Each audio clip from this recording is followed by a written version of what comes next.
হে hi everyone, আমি ঝর্ণা। তোমাদের সকলকে আমার নতুন একটি ভিডিওতে আবার স্বাগত।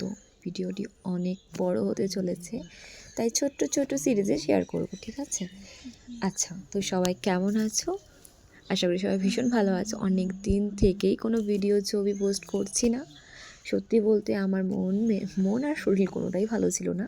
তো একটা মানুষের ফেস আসে না, একটা সময় আসে যখন কোনো কিছু ভালো লাগে শুধু মনে হয় যে চুপচাপ কোথাও বসে থাকি, কেউ ডিস্টার্ব করবে না, কেউ কিছু বলবে না, কোনো কিছুর চিন্তা নেই, ব্যাস একা থাকবো, এরকম চিন্তাভাবনা।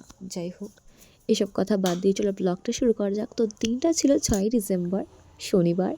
দিনটা খুবই স্পেশাল, তার কারণ আমার সোনার টুকরা মানে রাজের জন্মদিন ছিল। আর আমার কাছে না, আমার কাছের যারা, তাদের জন্মদিন বা কোনো একটা স্পেশাল ডে আসলে না, আমি ভীষণ এক্সাইটেড থাকি সেসব নিয়ে। তো সেরকমই আমার মধ্যেও চলছিল। তো ঘুম থেকে উঠে আমি আমার ছোট্ট বাগানটাকে একটু দেখছিলাম।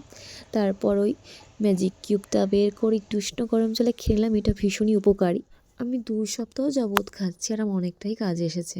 তো যাই হোক, সকাল সকাল স্নানটা সেরে নিলাম। আর সকালে স্নানটা সেরে নিলেই হয় কি, আমার অনেকটা কাজ কমে আসে, মানে স্নানটা অনেক বড় একটা কাজ মনে হয়। যাই হোক, তো তারপর আর কি, ও আমাদের ঘন্টু বাবু তখনও ঘুমাচ্ছিল, ওকে আর ডাকিনি, মশারিটাও সেজন্য টাঙানোই ছিল। তারপর আমি ঠাকুরটা দিয়ে দিলাম, সবচাইতে বেস্ট কাজ এটা আমার জন্য।